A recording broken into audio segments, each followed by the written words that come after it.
It's because you can't get pregnant. That's what my husband said, blaming me for his affair and asking for a divorce. I was furious. He thought everything would be settled with the divorce, but he was mistaken. The real drama starts now. My name is Susan. I'm 43 and divorced a few months ago. My ex-husband, David, is 48, and we didn't have any children. Sadly, the reason was on my end, but the original cause was partly David's fault too. We married when I was 33, already close to the age for high-risk pregnancy. I wanted to start trying for a baby as soon as possible. I went to the gynecologist to make sure there were no issues with my health. Unfortunately, David got a big project at work, making it impossible to try for a baby. He was assigned to set up a new branch office in another state and had to stay there during the week, only returning home on weekends. David asked me, I'll try to come home on weekends, but if we have a kid, you'll be mostly on your own. Are you okay with that? Not feeling confident about managing alone, I hesitated to answer. We couldn't count on help from our families either, as they live far away. Believing David's words that he might return in a year, I gave up on trying for a baby for the time being. But his assignment ended up lasting 3 years. When he finally returned, we eagerly started trying to conceive, but with no success. A re-examination at the hospital revealed that my ovarian function had declined, likely due to aging. Though there were options like hormone therapy, the chances of pregnancy were slim. I was devastated but knew it wasn't David's fault. He apologized repeatedly. I suggested that we keep trying naturally and enjoy life just the two of us, and he agreed. However, David's attitude began to change over time. Seeing families out together, he would say enviously, "That must be nice, the perfect family picture." His words also grew harsher. There are several single mothers at my work who manage, despite everything. They get support from the government. "You should have just gone for it," he would say, indirectly criticizing my reluctance. Certainly, such women are increasing, and I respect them very much, but I didn't have the confidence to do it myself. Was it my fault? After about 5 years of tension, David suddenly asked, "What do you think about adoption?" "Adoption? That's out of the blue," I replied. "Well, I know a girl who got pregnant before marriage. Why don't we adopt her baby?" He suggested. Stunned by his bizarre proposal, I was silent until he explained, "I just really want a child." When I heard that a girl got pregnant, it immediately came to mind. Adoption, huh? I hadn't considered that, I thought. But something about what he said nagged at me. A girl, an acquaintance. I'd understand if it was a relative, but what does he mean by a young girl acquaintance? Trying to sound casual, I asked, "Oh, so she's young." He replied, "She's just 24, a beautiful girl. So the baby inside her is sure to be healthy and attractive too." Could she be someone from his office? But would a woman in her early 20s discuss such a personal matter with a male boss over 45? Or could she be his mistress? That's when I first suspected he might be cheating. Observing him, I noticed several suspicious behaviors. He was constantly glued to his cell phone, coming home late, wearing underwear that had traces of sweet perfume. But what really convinced me was him skipping our anniversary. We didn't have a wedding ceremony due to our jobs, but registered our marriage on December 24th, Christmas Eve, and always celebrated it as our anniversary and Christmas. Yet this year, he chose a work party over our tradition. I believed his words that he would come home early and waited alone with a Christmas tree decorated, a cake, and Christmas dinner prepared, along with a gift for him. It was heartbreaking to wait alone, with no response to my numerous calls.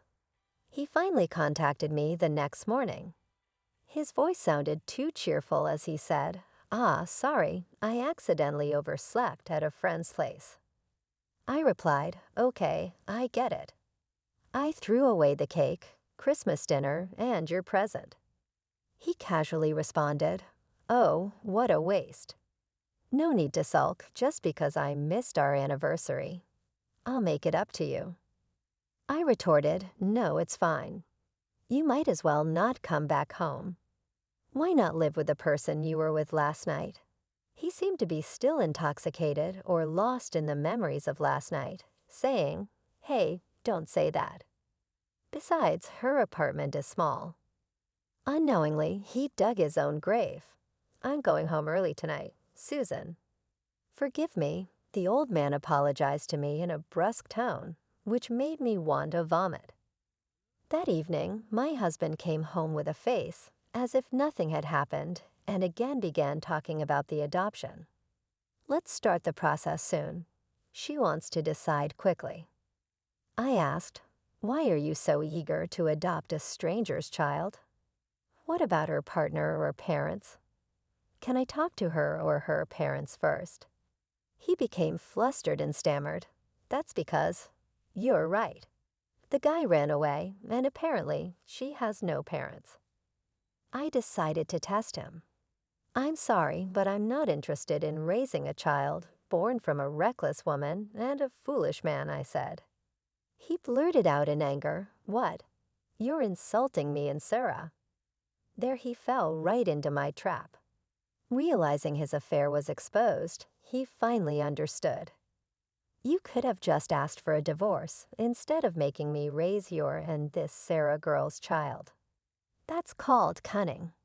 Apparently, Sarah, unable to raise a child but still wanting to give birth, had convinced him of this plan.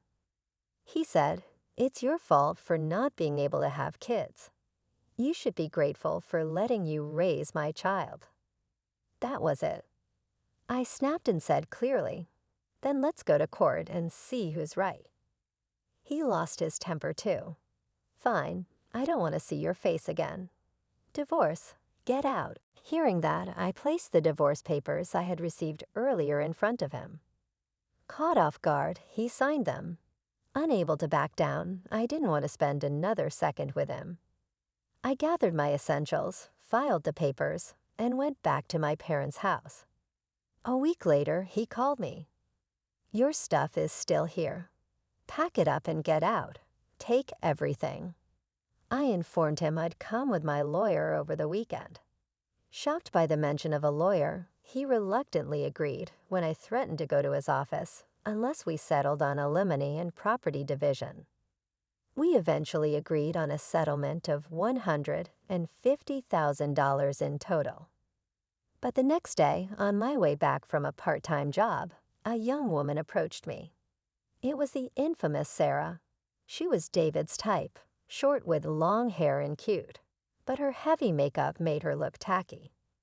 "I can't pay it all at once." She yelled in a shrill voice as soon as she opened her mouth. "It's none of your business." David agreed to pay in front of the lawyer, I replied. He actually hesitated, but he didn't want to deal with me any longer and eventually gave in. "Why did you call me?" she demanded. "That's something you should ask David," I said, unimpressed. "Rest," she mumbled. "I thought we could just ditch the alimony sneakily." So she planned to make partial payments and then disappear by moving or changing jobs. "Well, sorry for you, but you can live in that house, right?" I remarked. "That's David's house, isn't it?" "What about the mortgage?" she asked. "It's in David's name, and the mortgage is fully paid off," I informed her. "Well, I guess that's okay then," she said, backing off with a tone that suggested she was up to something. I thought she was up to something, but whatever it wasn't my concern anymore. 2 years later, David contacted me. "Please lend me some money," he begged. "What?" I asked in disbelief. "Those two are spending like crazy," he exclaimed. Apparently, Sarah's mother had conveniently moved up to the city and was staying in that house. According to David, Sarah wanted a child, so I gave birth, but I never said I'd raise it. Once she realized she could pawn the child off on me, she said, raising a child is hard. So I'm calling Mom and brought her mother from the countryside. David initially welcomed her, thinking she'd help with the child care, but it turned out neither she nor Sarah was doing much parenting and instead spent their time frolicking.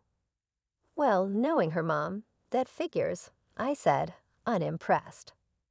Then David, who still seemed to like Sarah, suddenly yelled at me, "Don't insult Sarah. She agreed to marry an old man like me and even had my child. It's all your fault for not being able to have kids." He accused, bringing up the past. Okay, I can't argue with that. But can I say something? I asked. What now? He grumbled. Remember when I went for a fertility check 3 years ago? You were tested too, remember? I reminded him. Yeah, I guess he recalled. I went to hear the results alone. Actually, they said you had issues too. I revealed. He gasped in shock. The gynecologist had mentioned that for his age, David's sperm quality was quite poor, making pregnancy unlikely, even if I had no issues. I had learned of my problems first, so I assumed I was the main cause and didn't want to hurt him by revealing his results. That can't be. Sarah got pregnant. He argued in denial. Whether it's your child or not, I don't know, I said, silencing him. His reaction suggested he might have had doubts. I rubbed salt in his wound. Even if a DNA test proves it's not your child, it might not change anything. What do you mean? He asked, confused. The child is over a year old, right? I pointed out. So what? He pressed. Current law doesn't recognize paternity disavowal suits filed after a year since birth, I explained.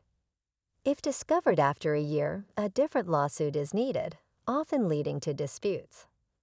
Even if a DNA test proves no biological relation, there's a chance of losing the case. Why? The test clearly shows it's not my biological child. He protested. Well, there's a Supreme Court ruling. Even after divorce, the man had to pay child support, I explained thoroughly. Hearing this, David just muttered, "It can't be. It's not true," in a trembling voice. Sorry for your troubles, I said. According to neighbors, those two, or rather 3, are constantly battling every day. It's unclear if the child is David's or not. We're getting divorced.